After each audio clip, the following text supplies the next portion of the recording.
Hello দর্শক, আসসালামু আলাইকুম। আশা করি আপনারা সবাই ভালো আছেন। আমিও ভালো আছি। আমি এখন আছি ঢাকা মিরপুর রাজধানী ১ নম্বরে জুটগড়ে। এখানে অনেক অসহায় নারীরা কাজ করে জুটগড়ে জীবিকা নির্বাহ করছে। আমি এক অসহায় এক আপার কাছে তার জীবনের গল্প শুনবো। এটা আপনাদের মাঝে তুলে ধরবো।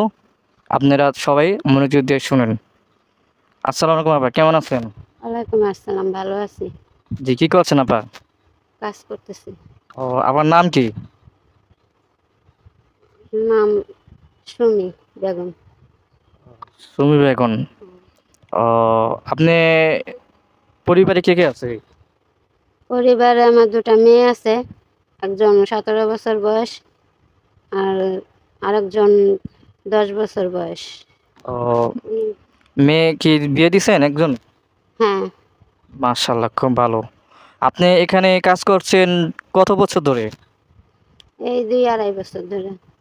ও, এখানে কাজ করছেন আপনার জীবনের জীবিকা নির্বাহ করার জন্য, তাই তো? হ্যাঁ, অনেক খুব অসহায় মধ্যে চলছেন, তাই না? হ্যাঁ। ও, আপনার পরিবারে ভাই নেই, তাই তো? ভাইয়ে ছিল, ভাইয়ে থাকলো কি, ভাইয়ে খুব অসুস্থ, তার হাত পা ভাঙ্গা, পায়ের রিক্সা চালা, এখন বর্তমানে নাই। ও, আচ্ছা আচ্ছা আচ্ছা।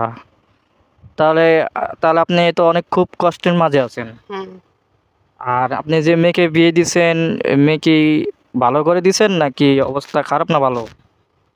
না, অবস্থা ভালো না। আর ছোট মেয়ে কি করে? ছোট মেয়ে বাসা। আচ্ছা, আপনি যে কাজটা করেন, এটা কি আপনি কি চলতে পারেন? সংসার কি ঠিকমতো চলে? এই মোটামুটি ও, খুব চলার কষ্ট মতন। হয় আর কি চলতে।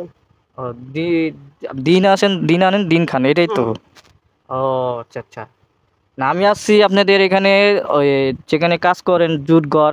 অনেক অসহায় নারী, অনেক অসহায় যারা মানুষ আছে তারা অনেক কিছু করে। এখন কাজ করে খাইলে এটা খারাপ কিছু না। হুম, কাজ করে খাইলে এটা সবচেয়ে বড় ধর্ম। ঠিক আছে? এখানে আপনি যে কাজ করেন, আপনি কেমন লাগছে এখানে কাজ করতে? ভালো লাগতেছে।